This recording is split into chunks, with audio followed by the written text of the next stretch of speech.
Today's ASMR video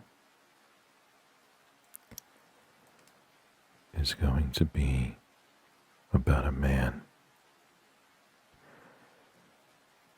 This man had an explosion of satisfaction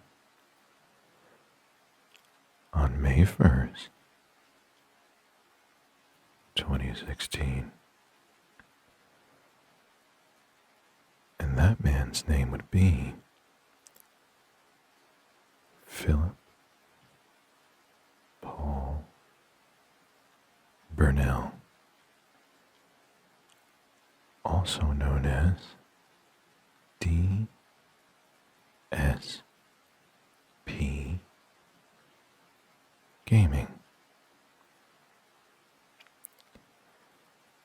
I have known about Phil for a very long time. For those of you who may not be familiar with this robust man, he has been making Let's Play videos on YouTube since 2008. And even when he was a young man who looked like Curly from the Three Stooges, from the very beginning, Philip was an ebegger. One of the first moments of ebegging from Phil was when he asked his audience the first time to donate to his PayPal. There was actually 3 times that he hardcore ebegged very early in his career. The second time, which you are not supposed to do this at all, Phil indirectly asked his audience to click on the ads on his videos. That is a major no-no from YouTube. And then there was another time where he just flat out asked his audience, allegedly, but he did, to click on the ad. This got Phil's AdSets account banned.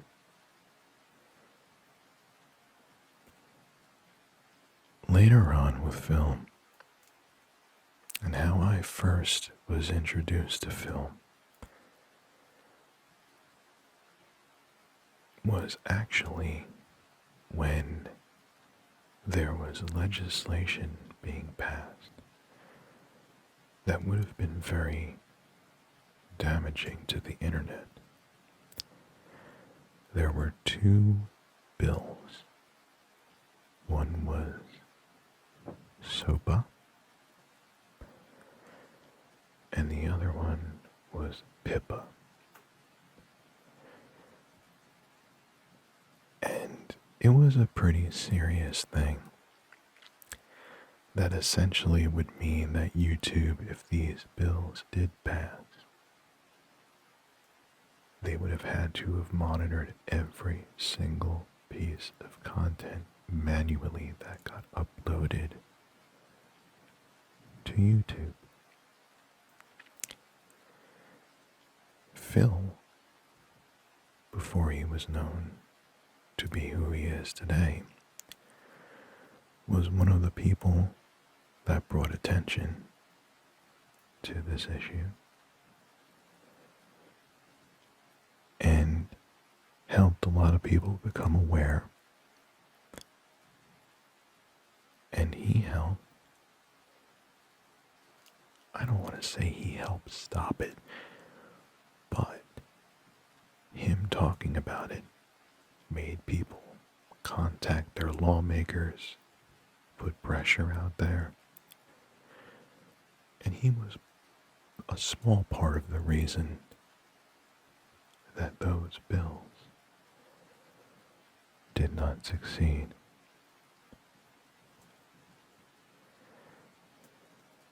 I talked about Phil, not his gaffes at the time, but when I started doing YouTube full time, I remember making a video talking about Phil because he got copyright strikes from Sega. And in this video, not because I wanted to see Phil get in any legal trouble, I wanted Phil, because he was talking about this, to sue Sega, bring them to court, for no other reason but it would have set a precedent, so we would understand on the internet what is fair use and what is not fair use. But this is when things with Mr. Burnell started going south. When everyone else moved on to capture cards, Avermedia, just think of different brands. As a matter of fact, I didn't start doing YouTube as a living till 2013, and I had a capture card, a Hallpog HD PVR, in 2010. Phil, on the other hand, even in 2013, was still capturing by pointing a camera at the television and just chopping up the footage. Audio and all came right from the camera, nothing direct, and he would just upload clip after clip after clip after clip. And when his audience asked him to get a capture card, he fought them. His excuse for this was that real gamers sit on their couch, and he wanted to give his audience the real gamer experience.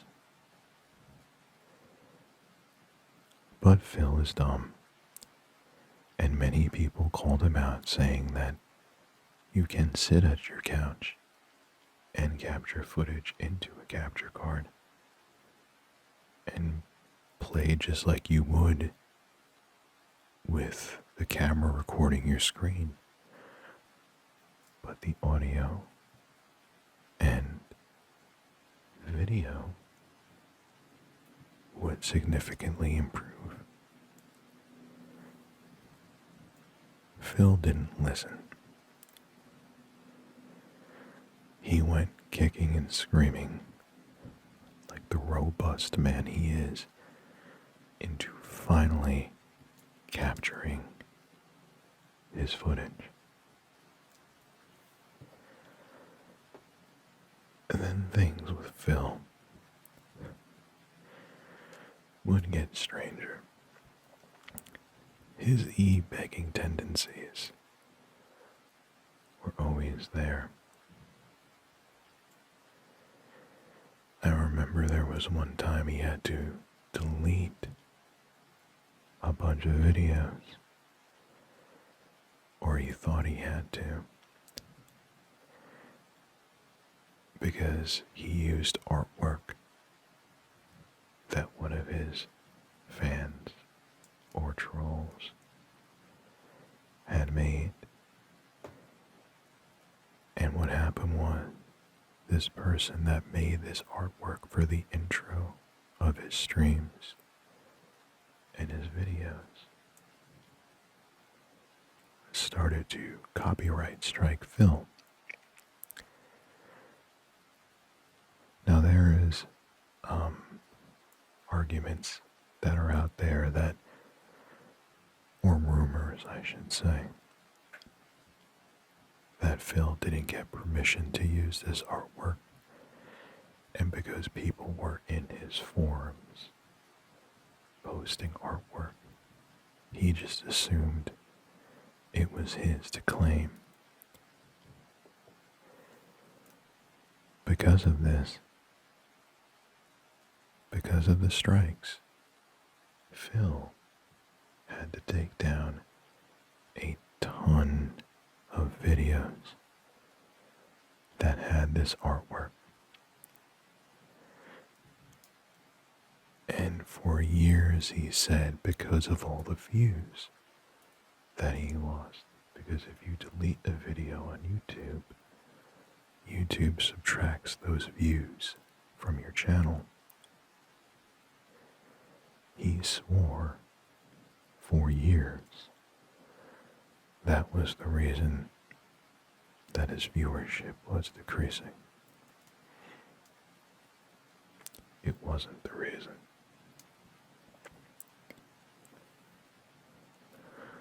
One of the other funny things about Phil before we get into May 1st,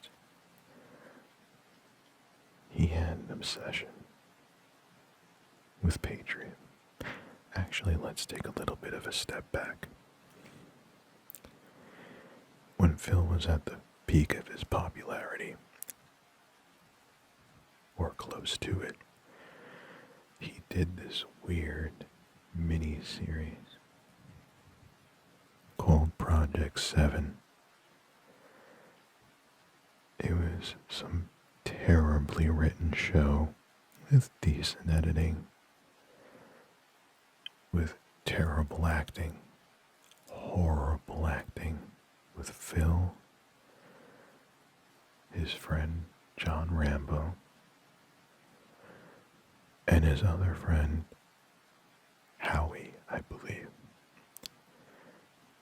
I would say John Rambo was actually the worst actor. Everyone thought he was the comedy gold of that series, and there's no gold in any of these Project 7 videos, but okay. Of course, Phil had some kind of payment dispute with both Howie and John Rambo. Apparently no one was paid the way they should have been. And while Phil was not giving people money for their work on this show, he was buying a bunch of knickknacks and figurines, like video game based figurines. And on top of it, he bought a brand new BMW. Well, people were being either paid next to nothing that were working with him on this Project 7, or not being paid at all. Needless to say, we don't know what happened behind the scenes, but knowing Philip's robust track record, he probably did screw them over money-wise, but we don't know. He doesn't talk to Howie or John Rambo anymore. Now, there's so many documentaries about Phil. I'm just talking about the things that are interesting to me about this man. So, Project 7 was a failure. And even, quite frankly, even if it was completed, it was so bad. It wouldn't have lasted. So Phil slowly transitioned into live streaming and into even more ebegging. But at the time, the ebegging was for Patreon. Or as Phil calls it to this day, Patreon. Not Patreon, he calls it Patreon. Don't ask me why. But Phil, have you ever seen those commercials that show where you could donate to kids in third world countries? And they, in the commercials, say for $1 a day, you can help feed a starving child or get them medication. Phil would say the same thing, except giving $1 a day to a starving child, you would give $1 a day to a middle-aged man that streams video games for a living. And yes, Phil did say if everyone gave me $1 a day, I would never have to worry about ad revenue again. According to Phil, who cares about donating to a child that is in need? There is a man in Washington State that needs your dollar instead. He's a robust, tangy, and meaningful man.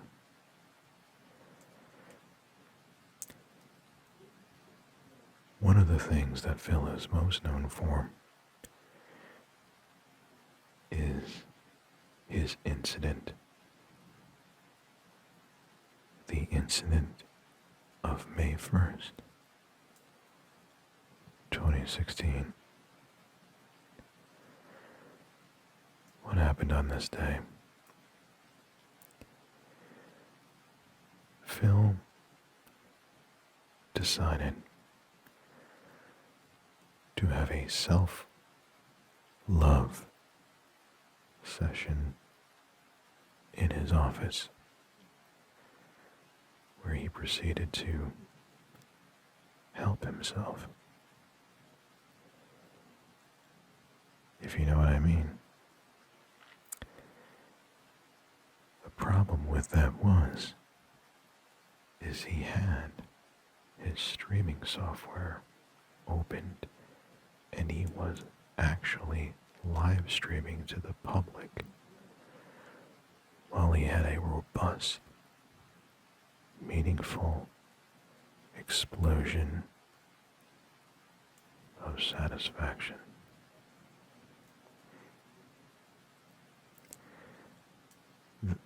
It's comedy gold to watch because so you don't see anything explicit, but you see his face and you knew what he was doing. When he finally finished the deed and was going to start streaming, I believe, the game Neo on his PlayStation 4, he then realized that the camera was on. He then looked at his webcam and went, "Oh, the camera's on. The camera was on the whole time, huh? I didn't even know." Hello.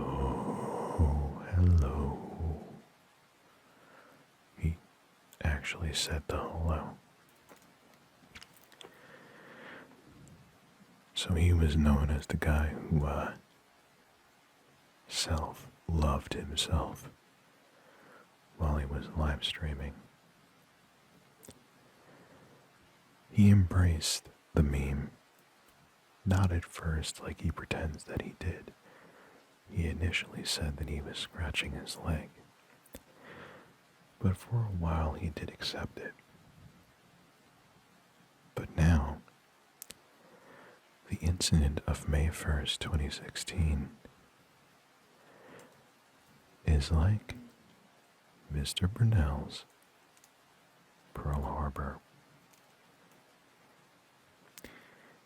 If you bring up his self-loving incident, he will say that his wife is crying downstairs, that his cat Jasper will start clawing at the couch.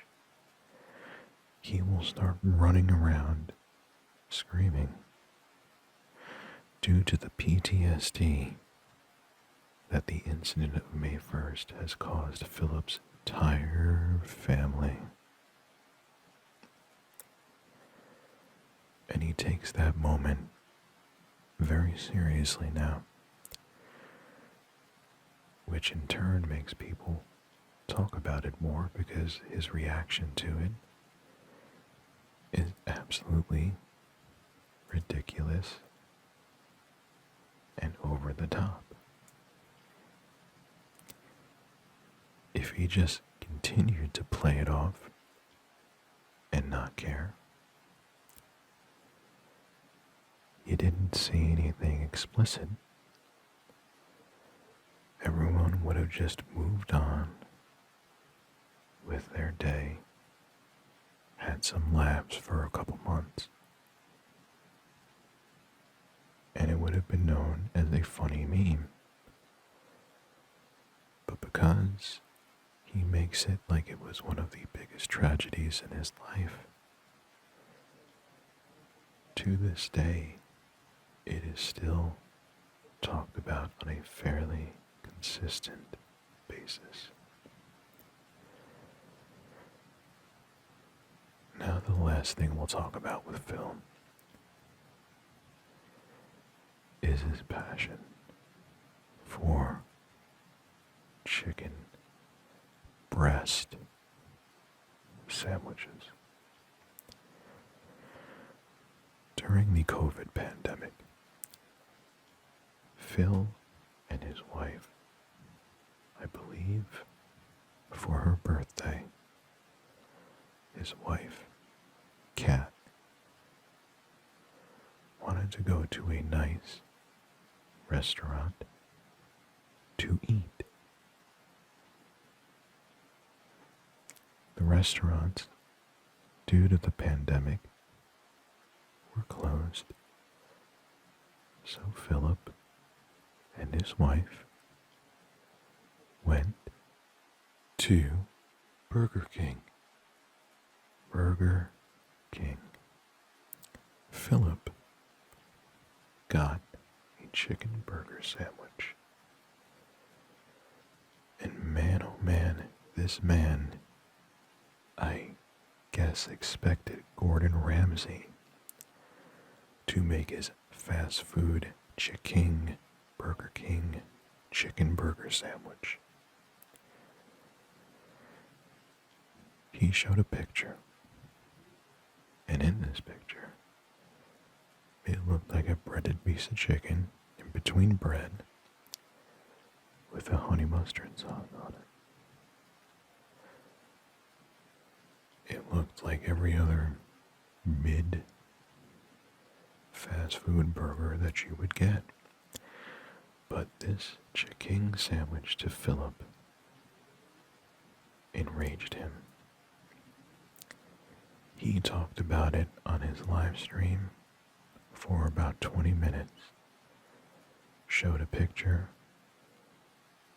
and called it pulsating, disgusting, even though most people said it looked perfectly fine. What do you expect from a Burger King? Now, if he just complained about this on one of the live streams, that would be funny enough. However, 3 weeks after this Burger King incident happened where he was unhappy with his chicken sandwich, Phil updated his audience. No, I'm not kidding.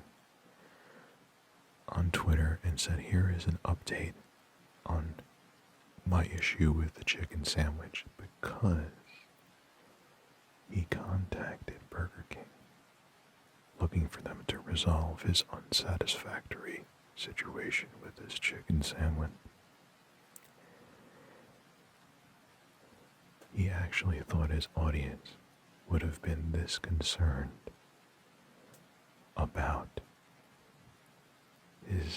him being unhappy with a chicken sandwich from a fast food joint that is known for making mediocre food.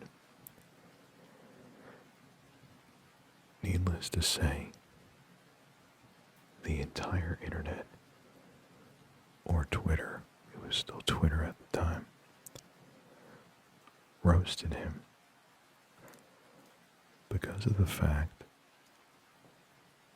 that he was complaining about what looked like a perfectly fine, at least from a fast food chain, chicken sandwich. And it almost kind of went viral because it was so ridiculous that he expected so much from a fast food joint. What makes that even funnier is Phil, to this day, does a show called DSPGaming,